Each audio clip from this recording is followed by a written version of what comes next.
بسم اللہ الرحمن الرحیم والصلاة والسلام علی رسول اللہ الامین وعلی آلہ واصحابہ اجمعین اما بعد فاعوذ باللہ من الشیطان الرجیم واتموا الحج والعمرة للہ فإن احصرتم فما استيسر من الهدي ولا تحلقوا رؤوسكم حتى يبلغ الهدي محله فمن كان منكم مريضا أو به أذى من رأسه ففدية من صيام أو صدقة أو نسك فإذا أمنتم فمن تمتع بالعمرة إلى الحج فما استيسر من الهدي فمن لم يجد فصيام 3 أيام في الحج و7 إذا رجعتم تلك 10 كاملة ذلك لمن لم يكن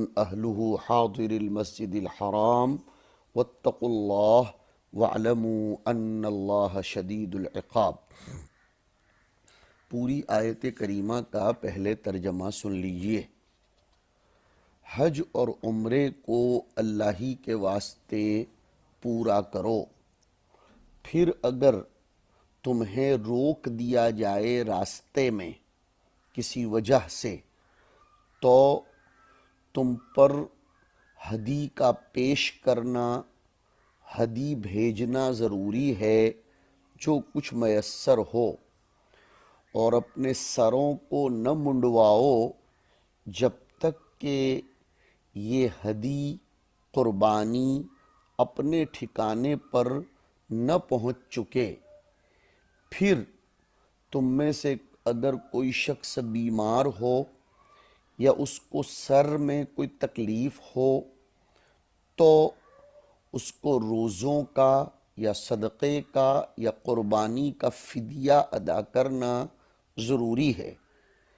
پھر جب تم امن پالو، احصار ختم ہو جائے، امن پالو، تو جو کوئی شخص فائدہ اٹھائے عمرے کو حج کے ساتھ ملا کر ادا کرنے کا، تو اس پر بھی ہدی پیش کرنا ہے جو کچھ میسر ہو۔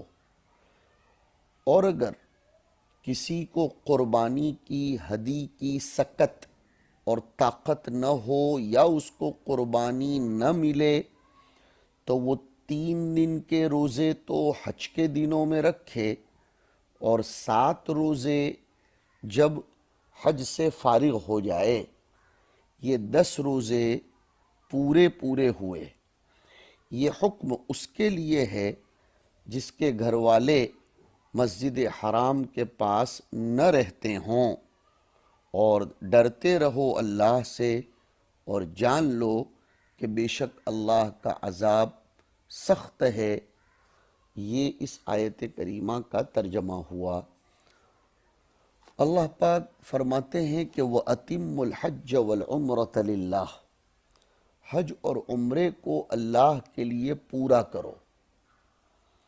حج کی حقیقت لغوی طور پر کسی معظم باعظمت چیز کے قصد کرنے کی ہے، لیکن شریعت میں حج مخصوص ہیئت و کیفیت کے ساتھ مخصوص ایام میں مخصوص مکان کی طرف قصد کر کے مقصود افعال و اقوال کے بجا لانے کا نام ہے۔ حج کی حقیقت صالحین کا ایک بہت بڑے اجتماع کا نام ہے، جو اجتماع منعم علیہم بندوں کی یاد دلاتا ہے۔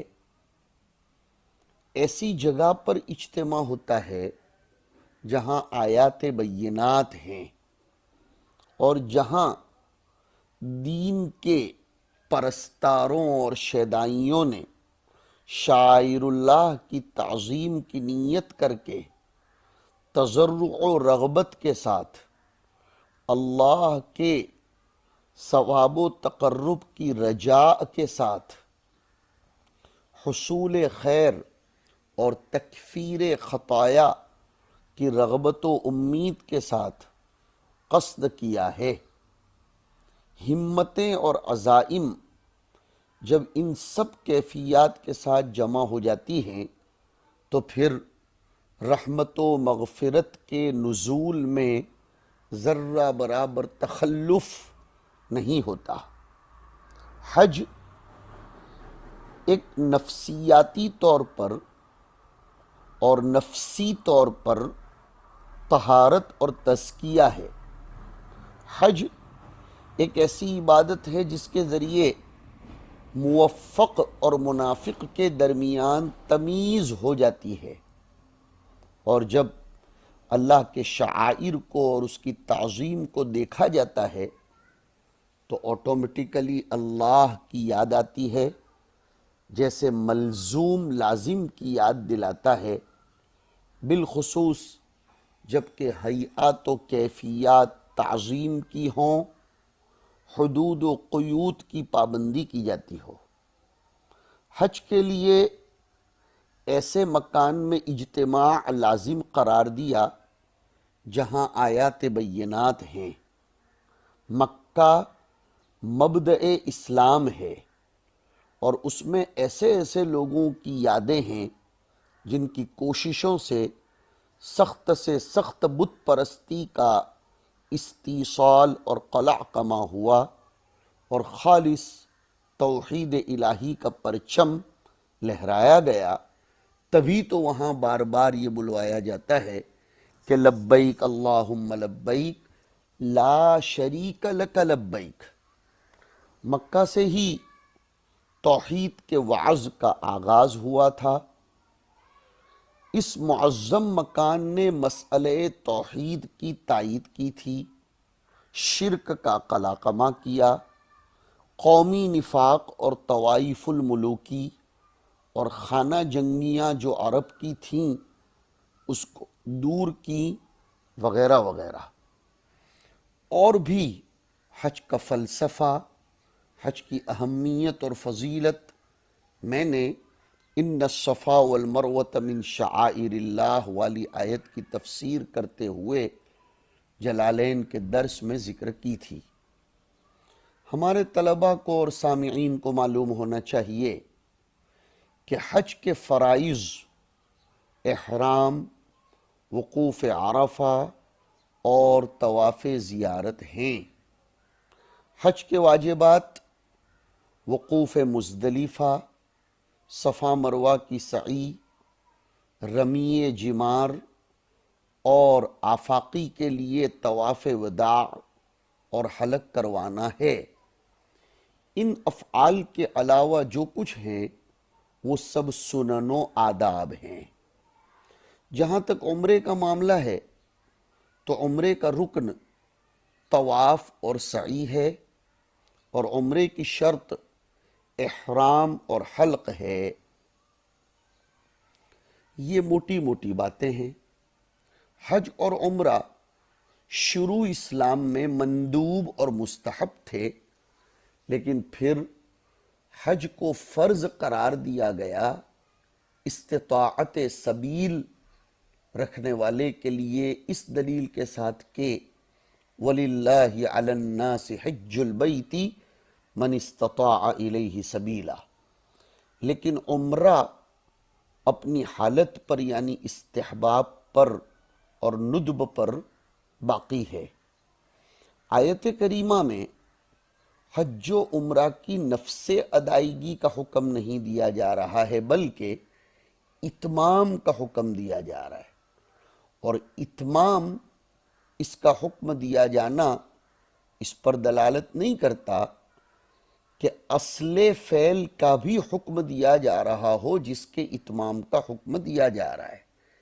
اتمام ایک الگ شے ہے، اور نفس فعل کا آغاز کرنا یہ الگ شے ہے۔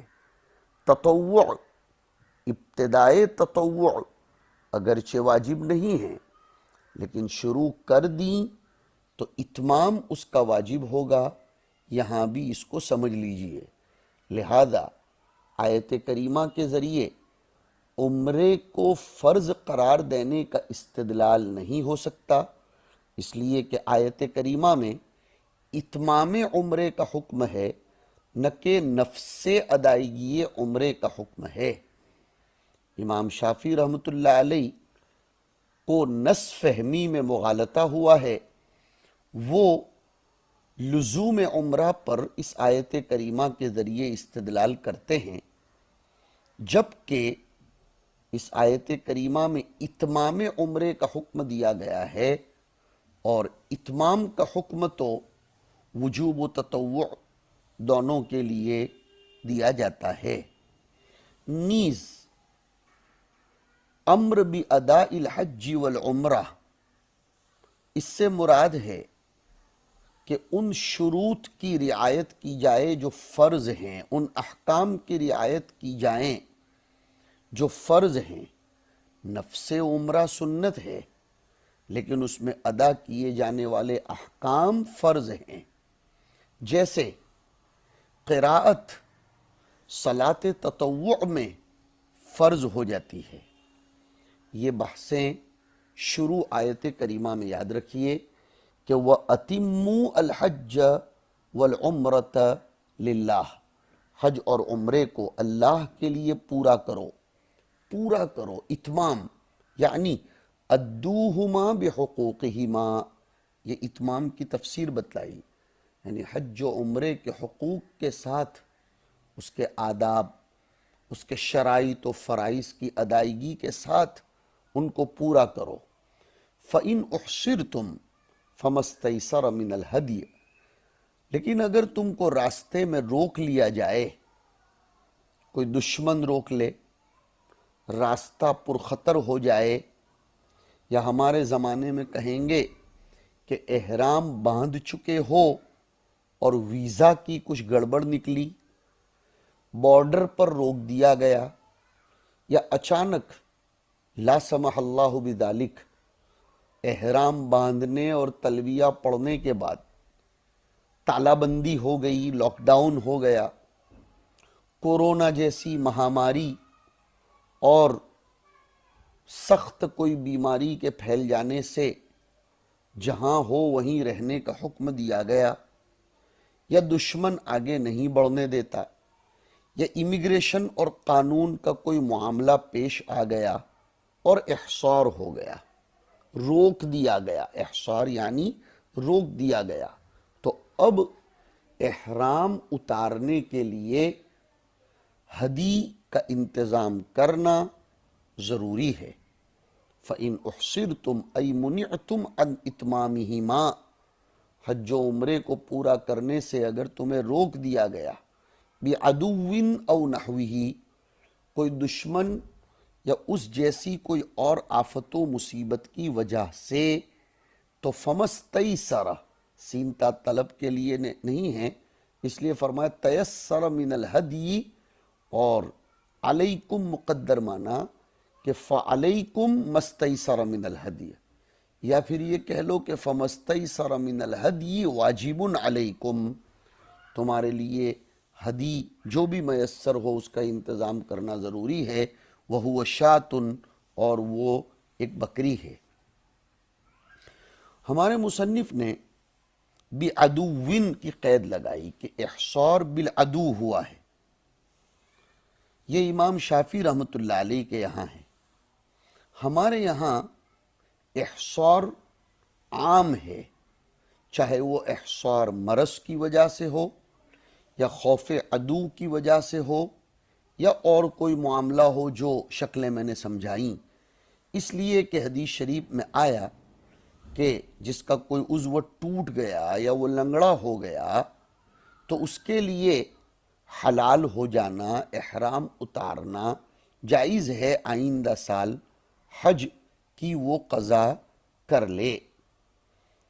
امام مالک رحمۃ اللہ علیہ کے یہاں احصار خوف عدو کے ساتھ خاص ہے۔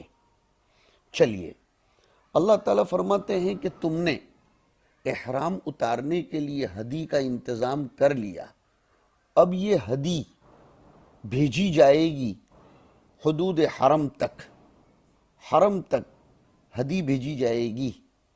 امام شافعی رحمۃ اللہ علیہ کے یہاں، امام صاحب کے یہاں صرف ذبح ہو گیا ہدی کا تو اب تحلل اور احرام اتارنا اس کے لیے جائز ہو جائے گا۔ امام شافعی فرماتے ہیں کہ دیکھو آیت، وَلَا تَحْلِقُوا رُؤُوسَكُمْ، اپنے سروں کا حلق مت کرواؤ۔ سر کا حلق کروانا کنایا ہے ای لا تتحللوا سے، یعنی احرام مت اتارو۔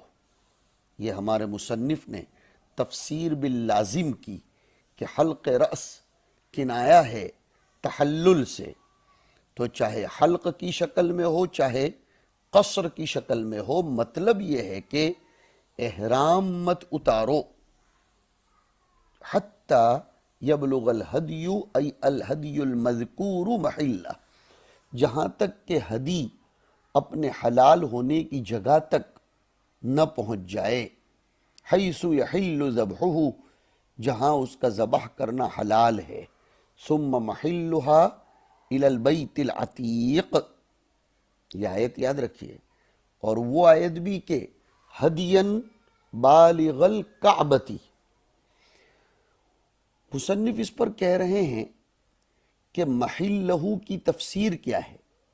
یہ ہدی پہنچ جائے اپنے محل پر، اپنے حلال ہونے کی جگہ پر۔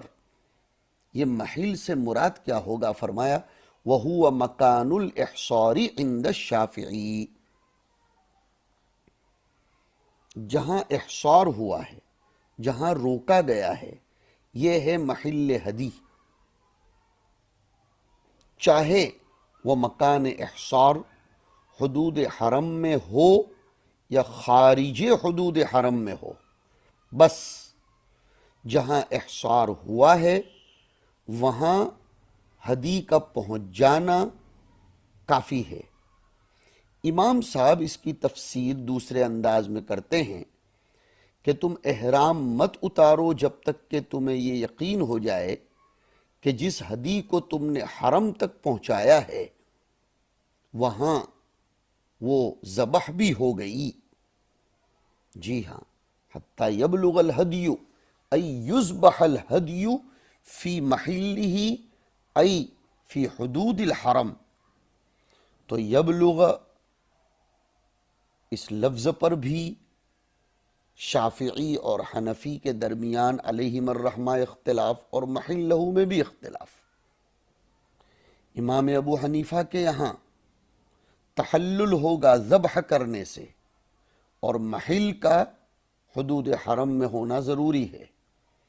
شوافع استدلال کرتے ہیں کہ حضور صلی اللہ علیہ وسلم نے حدیبیہ کے موقع پر جب احرام اتارا تو مقام حدیبیہ ہی میں نحر کر دیا تھا اور ہدی کو ذبح کیا تھا، جبکہ حدیبیہ یہ حل میں سے ہے، حرم میں سے نہیں ہے۔ حنفیہ بہترین جواب دیتے ہیں کہ جغرافیہ اور حدود شریعت کو دیکھا جائے تو حدیبیہ کا بعض حصہ حرم میں ہے اور بعض حصہ خارج حرم ہے۔ ایسا ہوتا ہے، اکل کوا کا بس سٹینڈ مہاراشٹر میں ہے اور اس بس سٹینڈ کی مسجد گجرات میں ہے۔ نواپور میں ریلوے پلیٹ فارم کی ٹکٹ کھڑکی یہ مہاراشٹر میں ہے اور پلیٹ فارم گجرات میں ہے۔ بہت سی جگہوں پر ایسا ہوتا ہے۔ تو حنفیہ فرماتے ہیں کہ جہاں حضور نے نحر کیا تھا وہ حدیبیہ کا وہ حصہ تھا جو حرم کی حدود میں داخل و شامل ہے۔ امام شافعی رحمۃ اللہ علیہ کے اعتبار سے انہوں نے تفسیر کی کہ وَهُوَ مَكَانُ الْإِحْصَارِ عِنْدَ الشَّافِعِي فَيُذْبَحُ فِيهِ بِنِيَّةِ التَّحَلُّلِ وَيُفَرَّقُ عَلَى مَسَاكِينِهِ وَيَحْلِقُ وَبِهِ يَحْصُلُ التَّحَلُّلُ، کہ وہاں وہ احرام اتارنے کی نیت سے ذبح کرے گا، وہاں کے مساکین پر اس ہدی کو تقسیم کرے گا، پھر سر حلق کروائے گا اور اس طرح احرام اتر جائے گا۔ تو ہدی ذبح کیے بغیر احرام نہیں اتارے گا۔ یہ جانور کے خون کو بہانا اس وقت تک عبادت نہیں ہے جب تک کہ کسی خاص مکان یا زمان میں نہ ہو۔ چونکہ یہ زمانہ قربانی کا نہیں ہے، اس لیے مکان خاص میں بھیجنا تو کم از کم مقرر ہوا۔ اور یہ بھی یاد رہے کہ اس دم احصار کو کھانا خود صاحب دم کے لیے جائز نہیں ہے، بلکہ یہ مساکین حرم پر تقسیم کر دیا جائے گا۔ اور جب یہ ذبح کر لے تو اب اس کا احرام اتر سکتا ہے، اور وہ ایک بکری ہے جو کسی کے ہاتھ حرم میں بھیجی جائے اور یہ مقرر کر دیا جائے کہ فلاں دن اس کو حرم مکہ میں پہنچ کر اس کی قربانی کر لینا، تو پھر اس وقت سر کی حجامت کرا سکتا ہے، اس سے پہلے ہرگز نہ کرائے۔ اس کو شریعت میں دم احصار کہتے ہیں کہ حج یا عمرے سے رکنے کی وجہ سے یہ لازم ہوتا ہے۔ اس زمانے میں کسی کو حرم کی حدود میں وکیل بنا کر بھی اس کے ساتھ یہ معاملہ طے کیا جا سکتا ہے۔ آگے کے جز پر بعد میں کلام کریں گے۔ وصلی اللہ علی النبی الکریم۔